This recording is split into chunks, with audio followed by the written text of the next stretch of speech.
Candyman. This is the newest movie from director Nia DaCosta. She's also one of the writers along with Wynn Rosenfield and Jordan Peele, who is, for most people, probably the main attraction with this movie, myself included. I never actually saw Nope, but I thought that Get Out and Us were both very good movies, and I mean, it's already been said so many times by now, but just completely unexpected from someone like him, knowing his past works. So the fact that he was attached to this project did get me slightly anticipated for it. And I say slightly because the trailers really did not impress me very much. In fact, I would even go as far as saying it made the movie look pretty bad. And I gotta say, coming out of this, I was very pleasantly surprised by it. This is, I think, one of the better horror movies this year so far. Even though it really isn't just a horror movie, it blends elements of supernatural, there's some slasher elements as well. At its core, I would call this more of a character study, and it would, in my opinion, fit more in the genre of thriller, which is a genre that always fits very well with my personal taste when I think about some of my favorite movies. A good amount of them do have thriller aspects to them. The basic plot for this movie is revolving around this guy who is an artist, and he comes across this person who actually kind of weirdly works at a laundromat. And this specific person he comes across had a encounter with the Candyman, as he's known, who had a hook for hands, and he would hand out candy that would have razors in them. Well, that's at least what he was kind of known for. And the legend of the Candyman is that if you look in the mirror and you say the word Candyman 5 times consecutively, the Candyman will appear and kill you. So our main character pretty much becomes obsessed with this phenomenon, and he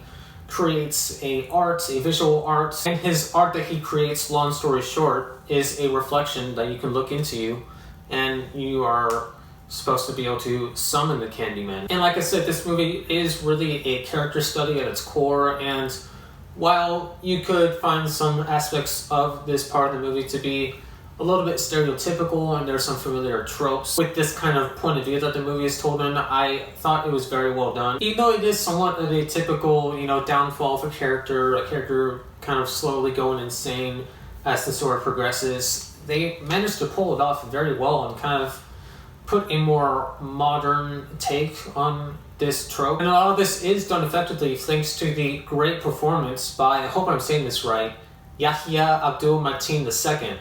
This guy is fantastic in this movie. And I actually just read that he's going to be in the next upcoming Matrix movie, which, dude, I cannot wait to see what he does in that franchise. And when you are playing this type of a character that is experiencing a type of downfall and is, slowly going insane, the emotions that we're supposed to feel as we're watching this character going insane really does have to depend on the performance itself, and he delivers with this. I also quite enjoyed Colman Domingo's performance. He played the guy who was at the laundromat who first came across the Candyman when he was a kid. He's slowly but surely becoming one of my favorite actors. Like I've previously said in my Things I Didn't Review video, the second one, which you can go check out.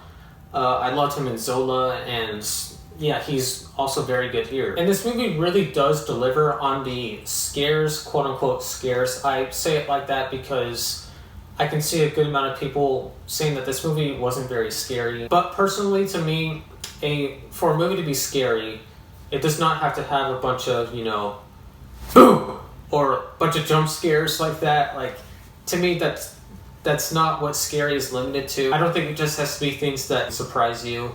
Again, this is just me personally, in my opinion, because scary is a subjective concept. But in my opinion, this movie is quite scary and quite creepy from time to time. And a lot of that does have to do with DaCosta's direction and the way that she's able to build up these scares, these scenes that they take place in.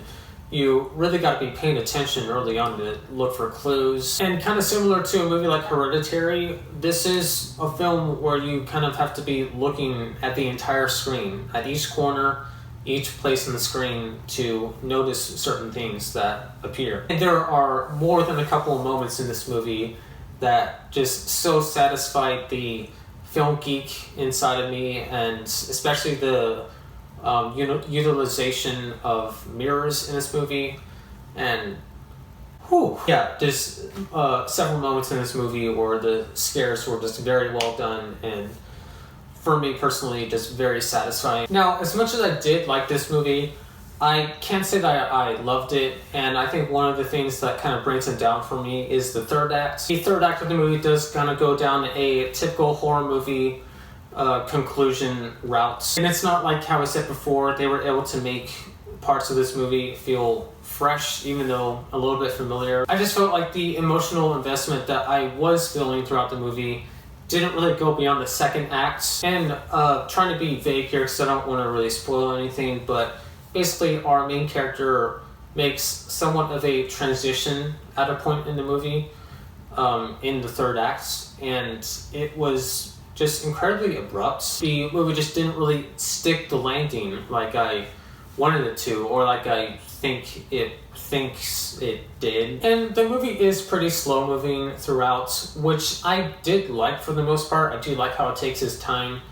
But, I mean, even in the first two acts, not just limited to the third act, there were scenes that did feel like they were being dragged on a little bit too long, and there are even a couple moments in the movie, a couple scenes that feel like they were just included to sort of showcase the Candyman's powers and to just show the terrors that this Candyman could cause, which I wouldn't necessarily consider a negative, especially this one scene that happens kind of in the middle of the movie was one of my favorite scenes in the movie. It was very good, very effective, but it did kind of just feel like it was in there to, like I said, showcase just how terrifying this Candyman is. But like I said, guys, Candyman really is, in my opinion, one of the more standout horror movies that we've gotten this year so far. A lot of that does have to do with the acting, especially from our main lead, and I would say even more of it has to do from the direction from Nia DaCosta. It's a horror movie that will certainly give you the creeps, but it'll also keep you emotionally invested, at least for the most parts, and it is able to pick out kind of familiar horror tropes and put a kind of modern twist on it and make it feel unique in a way. I'm going to give Candyman a B+. Please feel free to let me know what you think about this movie in the comments if you have seen it.